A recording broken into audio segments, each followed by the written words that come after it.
가장 영광스러운 극장이 바로 자연계시다. 더불어 하나님은 우리를 자신에게로 이끌기 위해 또 다른 도우미인 성경을 우리에게 주셨다. 칼빈생은 이것을 세 가지 비유로 말한다. 첫째, 안경. 두 번째, 실. 세 번째, 교사다. 예, 아직까지 칼빈이 이제 말한 것을 제가 설명하는 건 아니고 제가 전체를 요약합니다. 예, 안경이라는 것은 뭐냐? 뚜렷하게 제대로 해석을 하도록 만드는 거다. 두 번째는 미궁에 빠지지 않게끔 말하는 실과 같다. 우리가 장미의 이름이라고 하는 그 움베르토 에코가 쓴 그 글작이죠.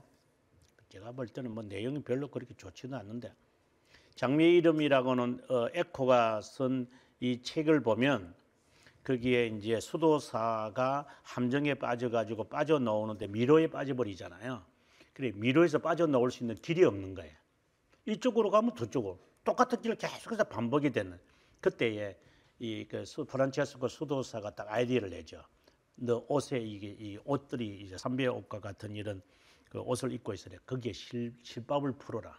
그래서 그 실을 이제 묶어놓고 네가 갔던 길과 오는 길을 우리 사람은 잊어버리니까 이 옷이 풀리면서 실이 이제 있는 거. 내가 이게 갔던 길이 이쪽으로 가면 안 돼. 이렇게 해서 그 미로를 빠져나오는 이제 그런 이야기가 나오잖아요. 그러니까 실이다. 미궁에 빠지지 않도록 할 것이다. 성경에. 그다음에 세 번째, 교사다.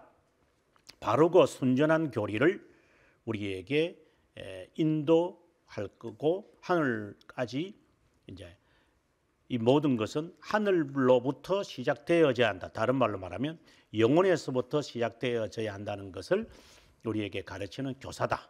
자, 이런 이제 세 가지로 이제 비유를 들어서 칼빈이 말한다고 제가 이제 먼저 서론을 합니다. 그다음에 안경에 대해서 이제 천체와 지상에서 모든 눈에 제시된 광채가 배은망덕한 인간이 핑계를 대지 못하도록 하지만 동일한 저주 아래 모든 인류가 속하도록 하기 위해 하나님은 자신의 피조물의 신성의 거울, 우리 앞에서 말했던 이제 이야기죠.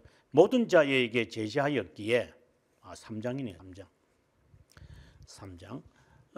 창조자 하나님께 우리를 똑바로 인도하도록 보다 나은 도움을 주셔야 합니다. 구원을 알리는 말씀의 빛을 더하셔서 자신과 보다 가깝고 친밀한 관계가 이루어지기를 하나님은 기뻐하시는 자에게 베푸는 것을 결코 잊어서는 안 된다. 기뻐하시는 자, 이는 선택된 자를 말하는 겁니다. 그 이유는 인간의 마음이 여기저기 막 움직이고 확실한 쉼터를 발견하지 못하기 때문에 특별한 백성으로 유대인을 택하셔서 다른 자와는 달리 방황하는 그들에게 울타리로 제공했습니다. 동일한 수단으로 하나님은 자신의 지식을 머물게 하심으로 다른 자와 비교하여 강하게 서는 것처럼 보이는 자까지도 쉽게 넘어지지 않도록 하셨습니다. 이거는 마치 신약 성경을 이야기하는 것 같고 이거는 구약 성경을 말하는 것 같습니다. 나이 들거나 시력이 약한 자 앞에 아무리 좋은 책이 주어지더라도 안경을 통하여 뚜렷하게 읽을 수 있을 겁니다.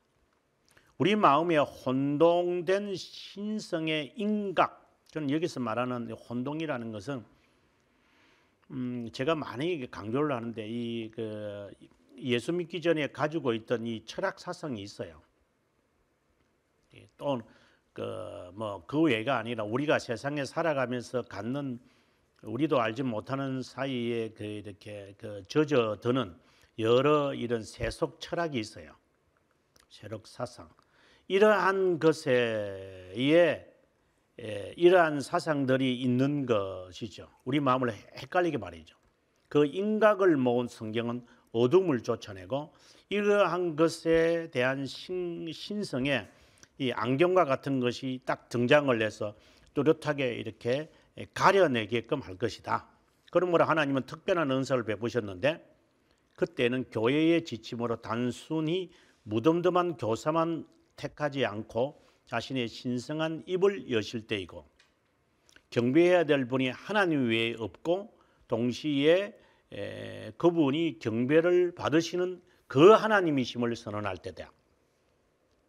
세 번째, 선택된 자가 하나님을 존경하도록 가르칠 뿐만 아니라 이 존경에 대해 관심을 가지는 하나님으로서 자신을 명심할 때였다. 하나님께서 처음부터 자신의 교회를 향한 과정은 자신을 발견할 수 있도록 보다 확실하고 직접적인 수단으로 베르범을 택하셨다. 저기 특별히 제가 라틴어로 쓴 이유가 말씀을 세 가지로 나누어 준다고 제가 늘 말하는데, 하나는 베르범이고, 두 번째가 세르모니임이고,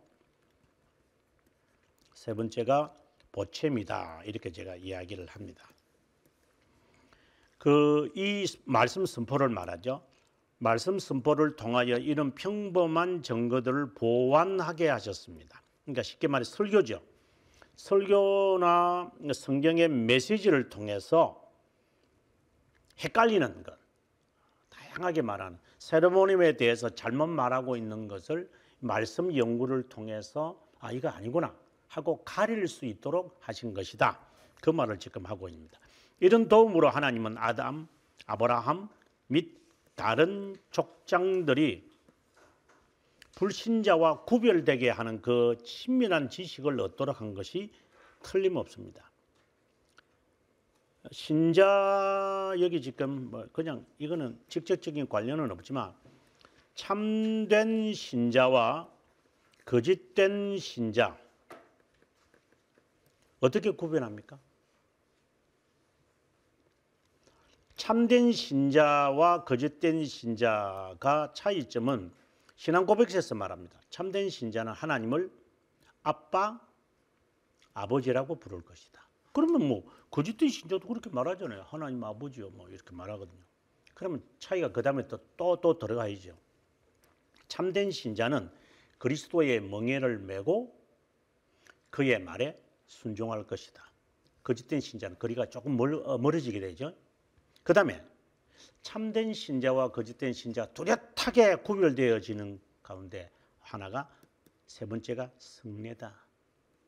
성례를 통하여 우리가 성례라는 것이 이제 의미를 이제 그냥 일반적으로 우리가 보는 성례가 있고 세례와 성찬 그다음에 유아 세례 이렇게 우리가 하이델베르그에 보게 되어지면은 우리가 25주일일 거예요. 25주일에 가보면은 아마 그 성례를 이야기하고 26주일에 가보면 이제 세례를 이야기하고 27주일에 가보면 이제 성찬을 말하는데, 그래 성례라는 일반적 개념이 있고 그 다음에 세례가 있고 세례 안에는 또 유아 세례가 들어가고 성찬에 대한 설명을 하면서 또 미사도 들어가고 이제 화채술도 들어가고 이렇게 들어가겠지만, 성례를 말할 때는 이 세 가지 주제를 칼빈 선생님이 이미 이렇게 말하잖아요. 14장에서 성례를 말하고 15장에서 세례를 말하고 16장에서 이제 그 유아 세례를 말하고 17장에서 성찬을 말하고 18장에서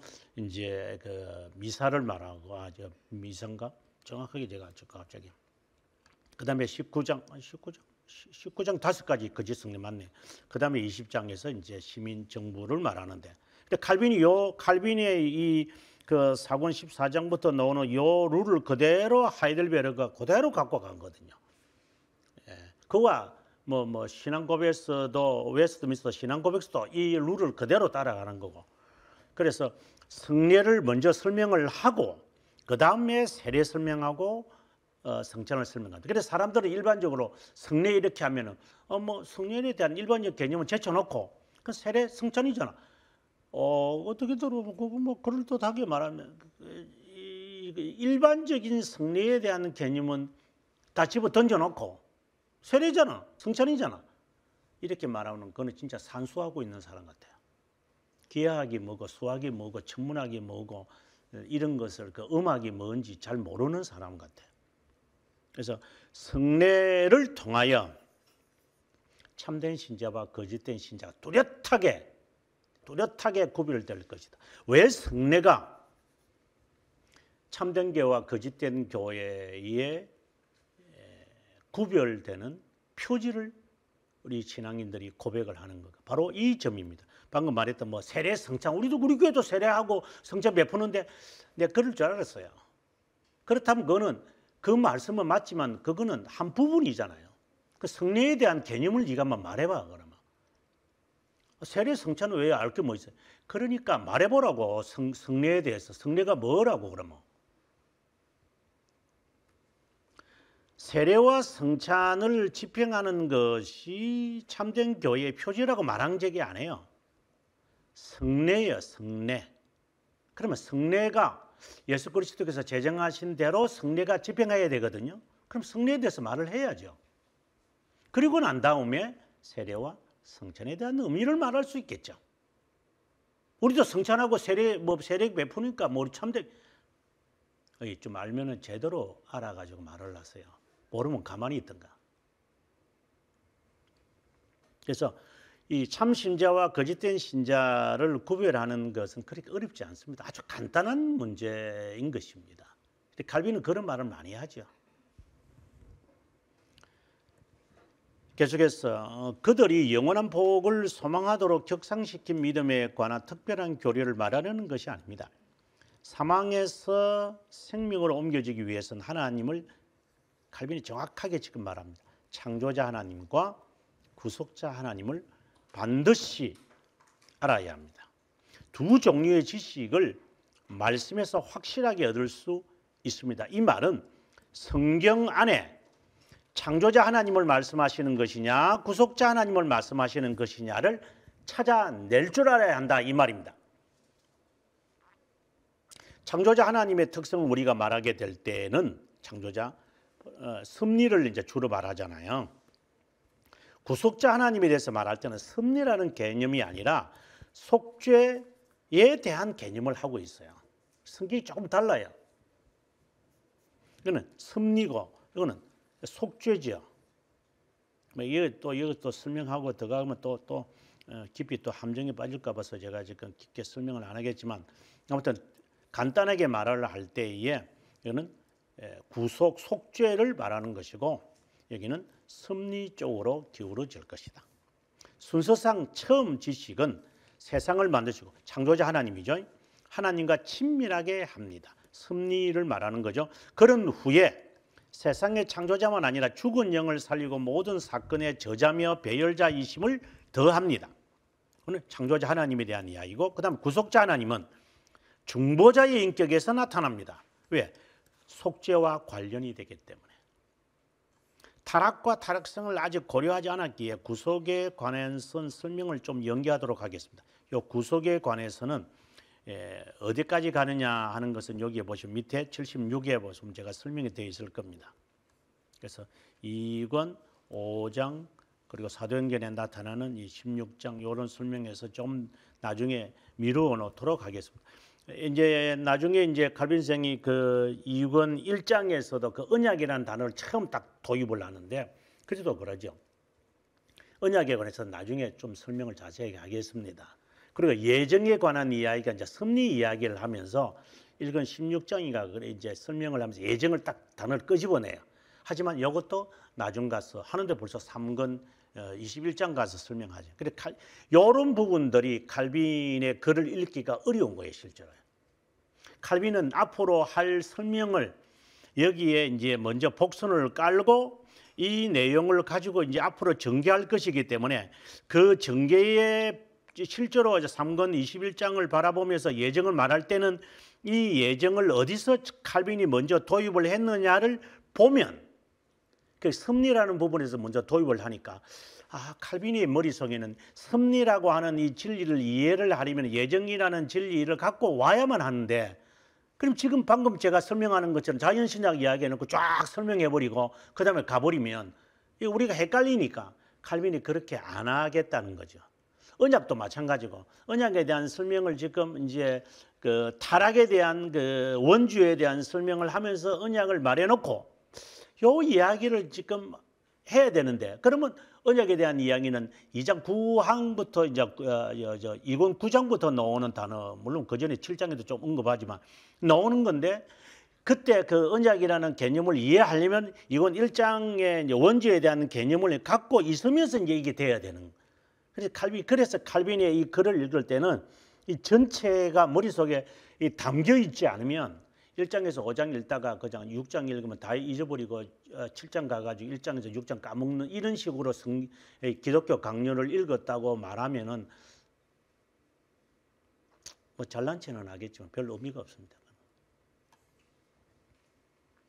그래서 앞에서 뭐 제가 뭐 기독교 강론 지금 설명을 하고 있지만 유튜브에서 어느 목사들이 뭐 누군지는 말 안 하겠지만 설명하는 거 보면 그거는 설명 잘해요. 그러나 앞에 있는 내용과 연관을 짓지를 못해요. 왜? 다 읽어본 적도 없으니까. 그 부분은 설명할 수 있죠. 그거 요걸 하나하나 왜? 아는 지식은 있으니까. 그러나 전체를 말하라면 의미가 달라져. 그래서 신학적으로만 해석하고 끝나고 말죠. 왜? 신학적 지식은 있으니까. 배운 거는 신학을 배웠으니까. 그러나 칼빈의 책 자체에 대한 개념은 설정이 안 되어 있는 것이겠죠. 좀 답답할 때가 있죠. 그냥 가만히 있으면 좋을 텐데 계속 설치니까 사람들이. 저도 그런가? 저도 그 중에 한 명이겠죠. 자, 순서상 처음 지식은 세상을 만드시고 지배하는 하나님과 친밀하게 하고 구속자, 이거는 창조자, 구속자 이 개념을 지금 이야기하고 있으니까 또 아브라함의 자녀를 양자로 삼으신 언약에 관해서도 나중에 설명하도록 칼빈이 이게 하나의 복선이라는 말을 제가 지금 하는 겁니다. 아무리 신약 성경의 많은 구절과 율법과 선지자의 여러 구절을 통해 그리스도에 대해 언급하지만 유일한 목적은 창조자이신 하나님께서 성경을 통해 우리에게 명시하고 그분의 성품을 설명하신다는 것이고 미로에 빠지는 것처럼 의심스러운 신성을 찾아 이리저리 방황하지 않게 하기 위해서 하나님은 우리들에게 이제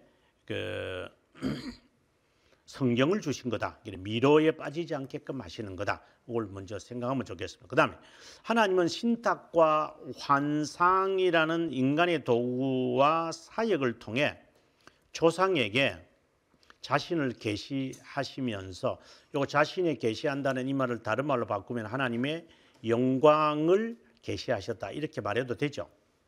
그것이 후대에 전해지도록 제안하셨는데 그 가르치는 것의 확실성이 그들의 심정에 확고하게 새겨져 있음이 틀림없습니다. 확실성이라는 이 말이 이제 나중에 톨토레이터 법규의 2장 1장 이제 8항에서 9항을 이제 해서 10항까지 가는 건가? 이렇게 보면은 그 확실성이라는 말을 이제 이 톨토레이터에서 설명을 해요.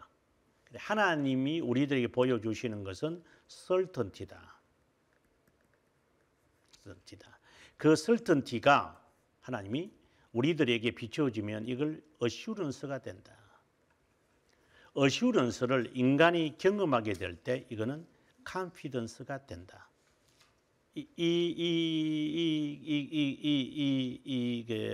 흐름을 알으셔야 돼요. 하나님은 우리들에게 assurance를 주시죠. 주세요. 그러나 그 전에 먼저 확실함을 가르쳐요. 이것은 보통 우리가 지식과 관련되어 있는 거예요. 그래서 믿음은 확고하고 확실한 지식이다. 이렇게 말하는 이유가 하나님은 우리들에게 먼저 확실함을 딱 줘요. 그리고 어슈런스를 성령께서 말씀을 통하여 그러니까 말씀이 들어오기 전에 말씀을 통하여 성령이 하실 때는 어슈런스를 주잖아요. 이거 확신이거든요. 그 전에 확실함부터 먼저 딱 주. 이게 순서를 말하는 거예요. 이게 논리적 순서를 말하지 이게 시간적 순서를 내 마음에 틀림없는 거예요. 확고함이 머릿속에 딱 이렇게 자리 잡아요. 벌써. 그래서 그것에 대해서 궁금증이 사람들이 생겨요. 그래서 사람이 말씀을 배우려고 그러는 거예요. 그래서 내가 이거 확실하면 이게 무시적인가? 내가 잘못 본 건가? 귀신한테 홀린 건가? 뭘 그렇게 내가 확신을 갖고 그렇게 하지? 이게 내 의지로서 말하는 거야? 고집이야? 도대체 내 성격에서 나온 거야? 우리가 이제 이 확고함이 certainty에 대해서 이 증명이 안 되기 때문에 이 갈급이 나와요. 그래서 말씀을 배우려고 어슈런스를 말씀을 통해서 깨달으려고 어슈런스는 무슨 이상한 계시를 받아가지고 직통 계시를 받아서 얻는 것이 아니다. 성령 하나님께서 이 그 말씀을 통하여 우리들에게 하나님께 설명하시는 거잖아요. 그때에 내가 이거 확실함이 말씀에 다 있구나. 이제 그러면서 이제 어슈런스를 생겼는데 삶 속에서 살다 보면은 이 어슈런스마저도 흔들리게 돼요. 왜? 구체적이지 않기 때문에. 이제 구체적인 삶에 가서는 이것이 다시 또 동원돼야 돼요. 그래야 그 다음에 나오는 게 이제 커리지가 나오는 거예요. 담대함이 나오는 거예요. 하나님, 이제 알겠습니다. 그렇군요. 이 길이 이렇게 와야 돼요. 지금 여러분들은 어디 있는지 저는 모르겠어요. 이것은 있는 건가? 이거는 그리고 그다음에 이게 나오는 거야. 담대함이. 이제 여기서 오면 이제 물불을 가리지 않고 이제 핍박에서 순교 막 이런 것이 그냥 마음의 확신을 다 이게 마음에 갖게 되죠.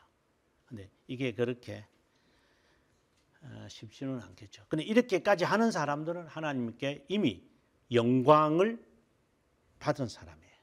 여기서 가는 그 말이죠. 그 확실성이 그들의 심정에 확고하게 하나님이 영광을 비추셔서 먼저 그의 심령에 너는 내 거다 이렇게 하는. 근데 그게 구체적으로 뭔가는 모르지만 내 마음에 확실한 것이 딱 자리 잡아요. 이제 이게 확실함이 먼저 자리 잡는다는 말입니다. 그리고 난 다음에 중생의 경험이 이제 있게 되겠죠. 이제 근데 확실성이 순서적으로 앞에 있다 이 말을 제가 말하는 겁니다. 그래서 그들은 하나님의 말씀이 불변한 증거, 이게 바로 어슈런스를 말하는 거예요. 단순한 견해보다도 무한한 타고나신 하나님으로부터 그들이 배웠다는 것을 확신하게 됩니다. 어슈런스를, 그러니까 확실성과 어슈런스가 동원되어야 됩니다. 마침내 교리가 지속적으로 확대되어졌지만 그 진리가 모든 세대를 통해 세상에 존재하기 위해서는 그분이 조상에게 맡긴 동일한 신탁이 공개적 기록으로 위임되는 것을 기뻐하셨습니다. 이런 관점에서 율법은 공포되고 선지자는 해석자가 되는 겁니다. 그래서 예언의 은혜를 받았다. 우리가 그 고린도전서 12장에서 뭐 예언의 은사를 받았다 할 때 예언이라는 것이 미래를 바라보는, 미래에 대해서 예측하고 예견하고 뭐 이런 것의 개념은 사실상 불과 얼마 되지도 않아요. 조금밖에 안 돼요, 실제로. 제가 말하는 것은 그냥 한 사람의 미래, 나에 대한 미래. 그러면 네 머리나 제대로 깎지. 그럼 자기에 대한 미래 잘 몰라요. 그러니까 예언이라는 개념이, 그런 개념이 조금밖에 없다라는 겁니다. 그러면 예언이라는 말을 다르게 해석이 돼야 되죠. 바로 prophecy, 바로 선지에 말하는 겁니다. 그것은 바로 선지자라는 것은 이제 율법을 해석을 해서 그때 당시에 적용하는 거죠. 그래서 에베소서 2장에 보게 되어지면은 하나님이 교회를 위하여 이제 직분을 허락하실 때 누구는 사도다, 선지자다, 이제 목회자다, 교사다 이렇게 말을 하잖아요. 이제 그런 것처럼 하나님은 이 말씀을 제대로 해석하는 선지자와 사도를 허락하신 거거든요. 이들이 핵심이에요. 그래서 성령의 은사를 받았을 때 예언의 은사를 받는다는 걸 앉아가지고 무슨 일이 내일을 이야기하는 것도 없지는 않겠지만 그거보다는 말씀을 정확하게 해석하는 사람들이 있어요. 그 성령의 은혜. 그래서 성령의 은혜를 받으면 말씀이 바르게 해석이 돼요. 이 말씀이 이런 거구나. 근데 이 말씀을 던져버리고 기도만 해가지고 이것들이 그냥 점쟁이처럼 말하니 요게 사입이고 요게 거짓말쟁이들이 해석자입니다. 율법의 용법이 다양하고 모세와 모든 선지자에게 맡긴 특별한 직무가 하나님과 인간의 화해의 방도로 가르치기로 되어 있었지만 그리스도를 중보자로 세우셨음을 잊어서는 안 됩니다. 자, 이 말을 또 하려면 또 많이 길지만 하나 더 붙인다면 앞서 제가 세레모니엄을 이야기하면서 말씀과 우리가 성령 하나님이 역사하실 때 말씀과 영으로 한다 그러잖아요. 여기에 영이라는 것은 성령 하나님을 말하고 여기에 말씀이라는 것은 방금 말했던 베르붐을 말하지만 근데 예수님이란 그리스도께서 그리스도에 대한 증거를 위하여 뭐 중생의 경험을 하거나 믿음을 심어주거나 뭐 회개하게 하거나 죄 용서를 받게 하거나 이런 여러 가지 역사를 할 때 항상 말씀과 영이라는 단어가 등장하는 것은 바로 베르붐을 통하여 말씀이라는 수단을 통하여 세르모니으로 향하여 가게끔 하는 것이 의미하기에 말씀과 영이라고 하는 말을 하고 영이라고 말할 때 양자 영이라고 말하고 그리스도의 영이라고 말하는 이런 단어들이 앞에 형용사로 소유격으로 붙이는 이유가 그 때문인 거죠. 그리스도를 증명하는 그러니까 말씀이신 분을 증명하는 영. 그래서 내가 너희에게 그 진리의 영을 보낼 테니까 그가 나에 대하여 증거할 것이다. 바로 말씀과 영을 지금 염두에 두고 하시는 말씀이죠. 그래서 지금 모든 이 그 예언을 하는 선지자 이런 사람들은 말씀을 통하여 앞으로 내가 너희들에게 지금 율법을 해석해서 하지만 결국은 이 모든 율법에 대한 적용이나 해석을 예수 그리스도 앞으로 오실 그 하나님의 아들 중보자 하나님이 이 일을 하시는 것을 내가 미리 지금 말하는 거다. 그래서 말씀과 영이 자연스럽게 적용이 되어지는 거죠. 그래서 메시지에는 그리스도에 대한 증거가 반드시 없으면 그거는 그냥 강연이고 도덕경이죠. 이름을 말한다고 해서 그리스도를 증거하는 거 아니잖아요. 설교 자체를 들어보면 알잖아요. 저건 앉아가지고 뭐 하는 소리인지 모르겠어요. 그리스도의 어떤 면을 지금 우리에게 말하는 거예요? 말씀과 영으로 우리에게 증명을 하는데 그리스도의 어떤 측면을 지금 우리에게 이 메시지 20분이든 10분이든 간에 말하는 걸 들어요. 그래서 내가 듣고 나의 중보자 하나님이 이러하신 분이시구나 라는 걸 알게끔 해야지. 예수 이름 앵무새처럼 말한다고 해서 그게 그리스도를 증거하는 겁니까? 사탄도 그 정도는 한다. 그래서 이 정상적인 그리스도인들은 이 확신함을 받은 자라면 말씀에 대해서 갈급이 나오고 말씀에 대한 갈급이 삶에서 또 그 확신이 들고 그리고 담대함이 그때부터는 담대함이 있는 거예요. 뭐 이것은 순서적으로 되어질 수도 있지만 다양하게 되겠지만 말씀이라는 것이 그렇게 중요한 이유가 그 때문이죠. 말씀이신 분을 증명하기 때문에 누가? 성경의 제1저자이신 성령 하나님이 그렇게 하실 겁니다. 믿음과 회개에 의해 합당한 교리를 덧붙여 성경은 유일하게 현명하고 참된 하나님을 창조자와 세상의 지배자로 구별하여 거짓 신의 머리로부터 혼동되지 않도록 하기 위해 확실한 표지와 증거가 됩니다. 성경을 통해 하나님이 지금 나에게 아니고 그리고 예며 아니라고 하는 것을 말씀하는구나. 그럼 우리는 거기에 순응하게 돼 있어요. 그게 참된 신자 같으면 뭐 말씀은 아무리 그래도요 그런 거 필요 없어요. 내가 기도에 들었는데 그거는 거짓 신자입니다. 하나님의 말씀에 대한 증거도 없다면은 나중에 1권 8장에서 이제 직통 계시를 칼빈이 설명하면서 예리하게 이것을 논박하죠. 성경의 저자와 너가 지금 성령의 이름으로 뭔가를 들었다 받았다는 거고 일치를 시켜야 되는데 그럼 성경 어디야 그러면? 그것도 없이 네가 기도해서 어디서 사쿠라가 지금 벚꽃 피니까 사쿠라인가? 그 사쿠라들입니다. 그거는. 성경은 확실한 표지와 증거가 딱 됩니다. 참된 종교가 우리에게 비춰지기를 바란다면 이 경건을 말하죠. 우리의 원리는 정말 하나님에 대하여 바르게 신앙생활을 하고 싶어 하느냐? 그러면 하늘의 교훈으로 시작해야 하는데 그렇지 않는 경우에 성경의 제자가 될 수 없습니다. 옳고 건전한 교리, 이게 똑같은 말이거든요. 하늘의 교리라는 말. 건전한 교리의 어떤 부분이라도 얻을 수 없을 겁니다. 참된 지식을 향하는 첫걸음은 첫걸음입니다. 하나님에 대한 지식을 얻는 것과 같은 말인데 겸허하게 수용하는 겁니다. 칼빈이 이제 1권 1장 1항에서는 이제 겸손이라는 단어를 이제 말했죠. 완전하고 충만한 믿음이 아니라 아직은 그렇죠. 왜? 아직 확실함은 있지만 순종으로 연결이 되려면 이 컨피던스가 있어야 돼요. 컨피던스가 없으면 어슈런스만 가지고도 안 돼요. 순종이 잘 안 돼요. 이거는 지식에 머물 수 있는 상황이기 때문에 내가 순종을 하게끔 된다면 바른 지식이 그러면 이거는 컨피던스에 이르렀다는 겁니다. 확신이 있으니까 이제 컨피던스가 있으니까 그래 그물의 말을 들어야 돼. 그 맞아.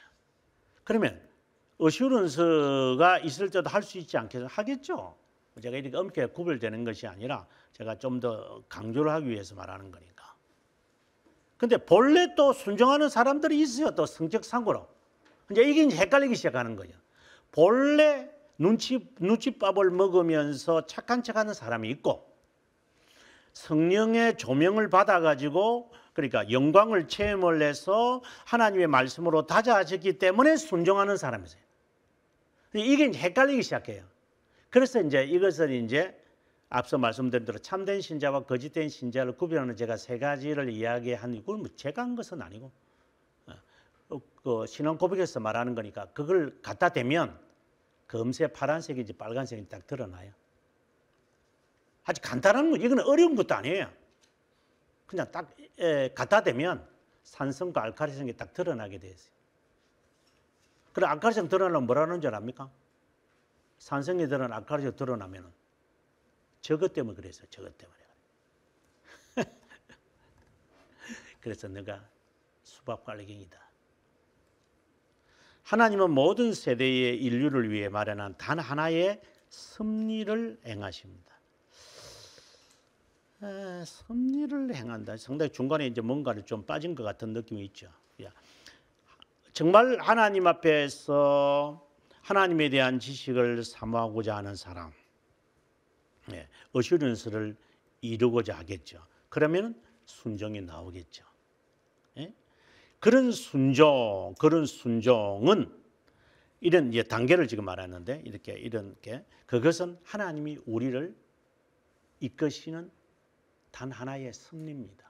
그래서 하나님이 한 사람을 죄악 가운데 있는 사람을 이제 딜리버 하셔가지고 이 사람을 이제 그러니까 확실성을 주는 거죠.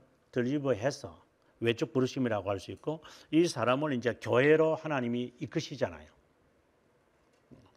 교회 왔는데 느꼈다 할 수도 있겠지만 그거는 뭐 어떤 상황이든지 간에 교회를 이끄시고 난 다음에 그를 이제 교회를 통하여 훈련을 받으며 이제 삶 속에서 단련을 받으면서 하나님의 사람으로 만들어 가서 하나님 앞에서 정말 아브라함처럼 순종하는 사람으로 만들어 가는 바로 그것. 하나님은 그 섭리를 행하실 겁니다. 그 말을 지금 합니다.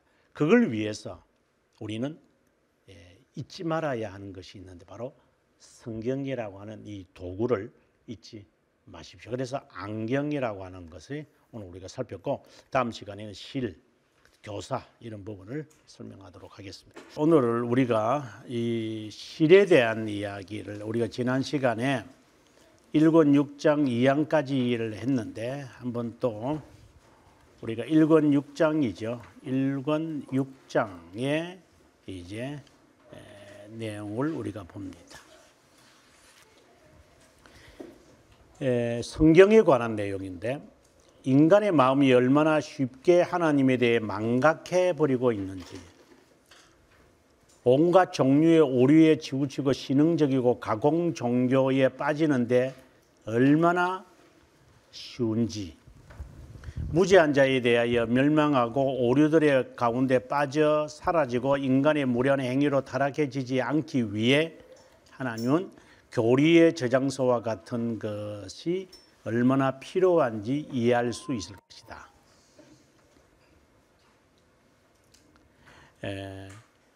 이런 그 교리 다른 말로 말하면 교훈이라 그러죠. 독트린과 같은 것이 있어야 하나님에 대한 이 지식이 자칫하면은 여러 일들을 통해서 이것을 우리가 잊어버리고 만다라고 하는 겁니다. 그래서 성경이 우리를 이제 인도하는 실이다, 이제 이런 말을 합니다. 하나님은 효과적으로 교훈받기를 기뻐하는 모든 자에게 자신의 말씀으로 도움을 주도록 하셨다. 우리는 반드시 이 바른 길을 추구해 가야 한다. 벗어나면 속도와는 상관없이 이탈하고 목적지에 이르지 못할 것이다. 우리가 철로 역정의 크리스찬이에게 그 해석자가 꼭 부탁하잖아요. 이 가슴에 딱 안고 하늘을 바라보면서 가야 한다. 그렇지 않으면 당신 이탈하게 된다라고 하는 것인데, 이 하나님의 이 말씀을 통하여 항상 우리는 같이 가야 한다, 이런 것입니다. 우리의 길을 인도하는 실과 같아라고 했습니다. 그렇지 않으면은, 그러니까 항상 내가 어느 가운데 빠졌을 때에 이 말씀을 통하여 빠져나와야 됩니다. 이제 그러려면 이제 그 지엽적인 이런 지식 가지고는 안 됩니다. 지엽적 지식 가지고는 안 됩니다. 또 다독을 통해 가지고 성경적 지식을 우리 가져야 되는데, 다독을 통하여 모르겠으면 제가 제 경험으로 볼 때에 성경을 아마 적어도 1년에 1독이나 뭐 1독이 너무 힘들다면, 1독 힘들죠. 뭐 1년에 뭐 하루에 뭐 한 30페이지에서 50페이지 정도 읽어야 1년에 마칠동 말동 하는 건데, 그렇게 읽을 수 없죠. 근데 만약 그렇게 해서 지식에, 정통의 지식에 있을 수 있겠죠. 근데 이렇게 돼야 되는데 이렇게 있을 수도 있겠죠. 근데 이런 그 말씀을 가지고 늘 삶에 이게 비추이는 이것이 몸에 배어 있어야 돼요. 실제로요. 모든 면에 있어서. 근데 그렇지 않거든요. 일반 신앙인들을 보면 말씀은, 아까 우리가 보편의 개념을 우리가 봤다시피 말씀은 그냥 생각에 그냥 있는 거고, 하나님은 나는 내가 그냥 살아가는 거예요. 이중의 삶이 우리에게는 아주 이게 자연스러운 거예요. 이게 단성론이라고 이제 신학에서 말할 수 있는 건데, 교회는 교회고 나는 나고, 너는 너고 나는 나고, 이제 이런 식이에요. 이런 식에서 또 이것이 또 확대되면은, 회사에서는 나의 회사의 일을 열심히 하고, 나 기독교인이라는 거 까먹고, 나의 그 인적 관계는 거 다 까먹고 나는 일에만 몰두한다. 굉장히 성실하게 보이죠. 대단히 위험한 사람입니다. 그럼 나는 그 집에 오면은 그 회사 일 다 까먹고 뭐 교회 일 다 까먹고 가정에만 내 열심히 하겠다. 성실하게 보이죠. 여기서는 이렇게 하고 저기서는 저렇게 하고 여기서는 이렇게 하는 그런 사람들, 여러 가지 가면을 가지고 있는 사람들이죠. 그것이 인격이라고 보죠. 그 사람은 매우 위험한 사람들입니다. 이 전체를 포괄하는 하나님을 바라보면서 직장과 가정과 그리고 내 개인과 인간관계의 모든 것을 이렇게 지배를 받으려고 하는 게 아니라, 교회 안에서만 하나님이잖아요. 그 외에는 없잖아요. 그러니까 이게 어떻게 신앙이라고 말할 수 있어요? 아까 우리가 스콜라주의를 이야기했지만 스콜라주의의 유명론자 아니면 무엇이겠어요? 더 거슬러 가면 초대교회에 있었던 단성론자들이죠. 근데 그렇게 생활하잖아요, 실제로. 그래, 안 믿는 사람에게서는 안 믿는 사람들처럼 행동해요. 그럼 무슨 그게 신앙생활이에요? 그래서 이 지식이 없어서 그럴 수도 있고, 지식이 없어서도 있고, 또 지식이 있어도 이것을 어떻게 활용해야 되는지 또 방법을 모를 수도 있고, 그 다양한 이유들이 있는데 가장 우선순위는 일단 지식이 있어야죠. 근데 이 지식 습득 자체가 안 되는 거잖아요. 그래, 이 지식을 어떻게 이제 활용해야 됩니까? 이 활용성에 있어서는 또 다른 문제잖아요. 그래서 지식도 습득해야 되지만 활용하는 면에서도 같이 갖고 와야 돼요. 이게. 그리고 이걸 교회에서 해줘야 되는 거죠. 그러니까 신앙의 인격도 가르쳐줘야 되고 신앙의 지식도 이야기해줘야 되고 신앙의 자세도 알려줘야 되고 신앙의 적용도 알려줘야 되고 얼마나 복잡한 문제들이 있는데 이건 뭐 교회가 지금 하는 짓거리들을 보면은 교회가 아니죠. 마치 여인숙 같아요. 6일 동안 엉뚱한 짓 하고 있다가 토요일 날 와가지고 집에 있어. 나 또 갈게 하고 기숙사 갔다가 이거 오고 하는 그런 스타일로 사는 것 같아요. 그게 세상적인 방법이다 보니까 모든 것이 하나님의 말씀과 그리고 하나님에 대한 지식이 내 삶을 지배하는 것에 대한 일치가 없는 거예요, 이게. 그래서 아까 말한 대로 당신은 그냥 하나님 말씀만 전해. 그냥 다른 소리 하지 말고 나머지 내가 알아서 할 테니까. 왜 내 간섭하고 있어? 당신이 뭔데? 이런 식으로 가는 거예요, 이제. 목사는 그냥 그 규팅이 그냥 처박혀 있는 그 할머니에 불과한 거고.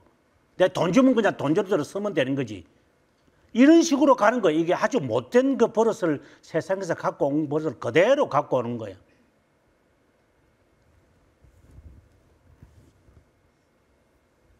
하나님이면 말씀이 우리를 인도한다. 이 말 자체도 아마 이해가 안 될 거예요. 그런 성경 읽겠어요, 그 애들이요.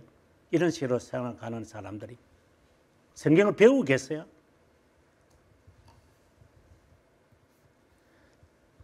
어떻게 보면은 빨리 가려고 하지 말고 천천히 걸어가라. 순전한 종교가 번영하기 위해 미신을 세상에 추방시켜야 한다고 선언한 후에 시편 기자는 지배하시는 하나님을 소개한다. 그 의미는 그분이 소유하고 있는 우주적 자연을 지배하시며 세력을 휘두르는 분이 아니라 자신의 탁월하심으로 유지하는 분이라고 하는 의미다. 아주 방금 말했던 그 보편의 개념을 이해하시면 될 것 같아요. 오류는 하나님의 참된 지식이 인간의 심정에 심길 때까지는 우리 심정에 결코 건절되지 않을 것이다. 저는 여기서 꼭 여러분에게 말씀드리고 싶은 건 새 포도주는 새 포대에 담으라.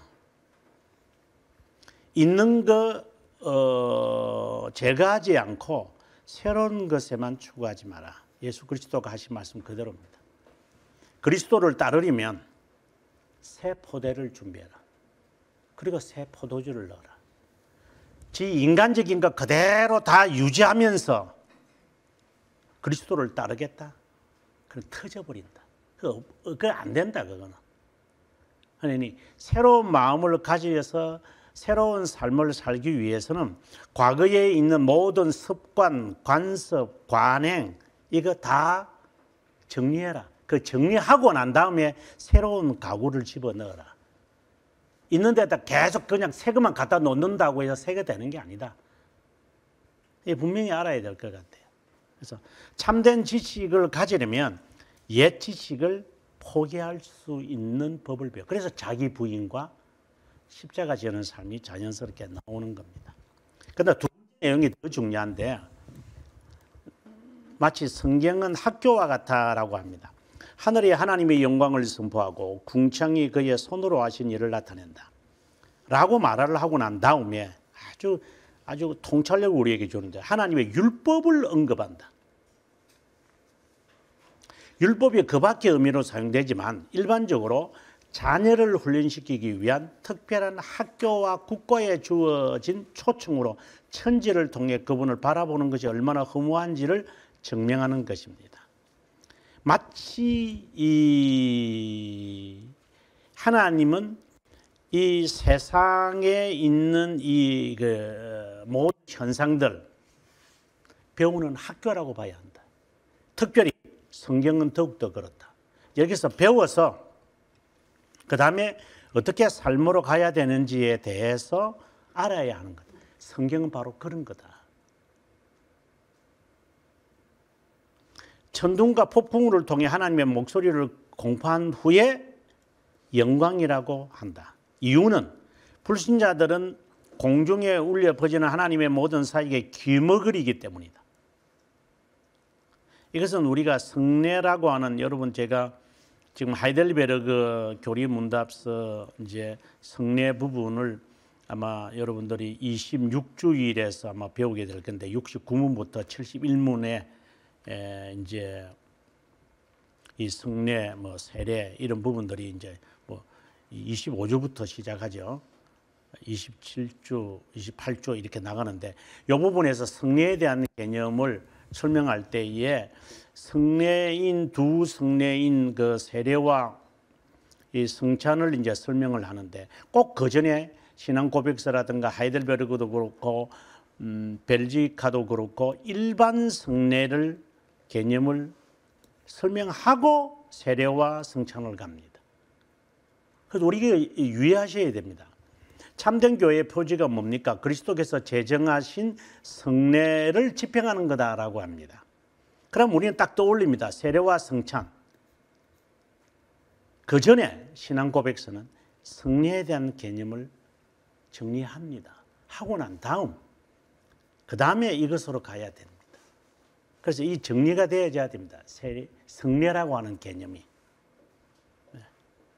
이것은 가시적인 거잖아요. 가시적인 것이 하나님의 약속이 담겨 있을 때 그것은 나에게는 성례가 되잖아요. 그건 개인적이거든요.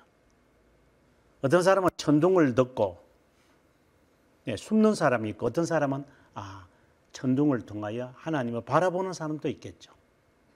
다양하니까. 그 전에 모든 것이 말씀하기에 영광이다. 이건 하나님의 자신을 알린다는 거잖아요. 그 다음 이와 같이 문맥에서 그리스도는 사마리아 여인에게 그녀의 국가와 모든 국가가 알지 못하는 것에 경배를 드린다고 그래 무지한 것에 대해서 너희들이 하지만 하나님은 영이시니 예배하는 자가 신령과 진정으로 예배한다라는 말씀을 주님이 덧붙였죠. 이처럼 인간의 마음은 연약하기에 신성한 말씀으로 늘 돕거나 붙잡히지 않으면 하나님께 나올 수 없다. 유대인들을 제외한 모든 인류가 말씀 없이 하나님을 찾는 것이 허무하고 그릇될 수밖에 없었다. 그래서 모든 것은 배움에 있다라고 하는 것으로 마무리가 되고요.